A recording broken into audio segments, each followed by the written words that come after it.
নমস্কার বন্ধুরা, মাধবী ফুড কিচেনে তোমাদের সবাইকে স্বাগত। আজকে বানাবো আমি কাতল ভাপা। কাতল ভাপার জন্য আমি 500 গ্রাম কাতল মাছ নিয়েছি। আমি শুধু সব পেটির মাছগুলো নিয়েছি। কাতল ভাপা বানাতে আমার যা যা লাগবে, প্রথমে লাগবে পেঁয়াজ কুচি, রসুন লাগবে থেতো করে নিয়েছি, সর্ষা সাদা সর্ষা দিয়েছি, পোস্ত দিয়ে নিয়েছি, আর হলো দই নিয়েছি 2 চামচ। তারপরে লাগবে অল্প লেবু, তারপরে লাগবে কাজু বাদাম, আর লাগবে কাঁচা লঙ্কা। মাছটার মধ্যে অল্প লেবু রস দিয়ে দিব। মাছটা যেহেতু কাঁচা করব, তার জন্য কাঁচা গন্ধটা থাকবে না। লেবু রস দিয়ে দিলাম, অল্প লবণ দিয়ে দিলাম, হলুদ গুঁড়া দিয়ে দিলাম, অল্প সরষের তেল দিয়ে দিলাম। এখন ভালো করে মাখাবো। মাছটা আমার মাখানো হয়ে গেছে। এখন আমি 15-20 মিনিটের জন্য রেখে দিব। এখন আমি সর্ষা আর পোস্তটা পেস্ট করে নিব। দিয়ে দিলাম সর্ষা, দিয়ে দিলাম পোস্ত, কাঁচা লঙ্কা, কাজু বাদাম, অল্প লবণ, তাহলে সর্ষাটা তেতো হবে না। দিলাম জল।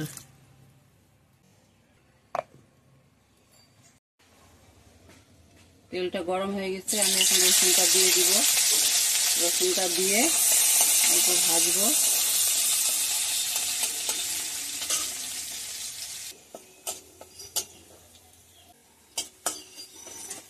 রসুনটা ভাজা হয়ে গেছে, এখন আমি পেঁয়াজটা দিয়ে দিব। পেঁয়াজটাও আমি লাল লাল করে ভাজবো। পেঁয়াজটা ভাজা হয়ে গেছে, আমি এইটার মধ্যেই ভাপা করব। এটার মধ্যেই তুলে নিলাম। সরষা পোস্তটা এখন দিয়ে দিব। টক দইটা দিয়ে দিব, হলুদ দিয়ে দিব, অল্প লবণ দিয়ে দিব, কাঁচা লঙ্কা দিয়ে দিব। দিয়ে ভালো করে ঘুটে নিব।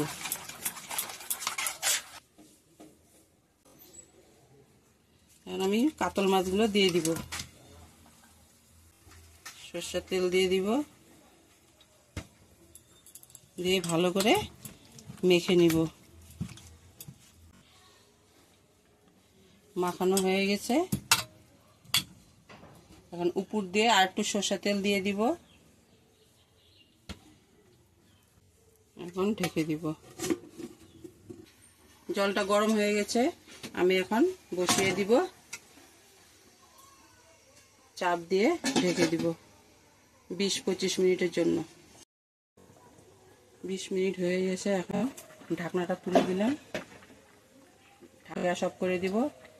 আরও এইভাবে 5 মিনিট রেখে দিব। তারপরে টিফিন বক্স খুলব।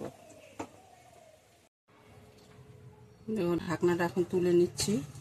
দেখতে দারুণ হয়েছে কাতল ভাপা। তোমরাও এইভাবে বানিয়ে খাবে। কেমন হয় কমেন্ট করে বলবে। আর প্লিজ লাইক আর সাবস্ক্রাইব করে দিও। পাশে থেকো বন্ধুরা। Thank you.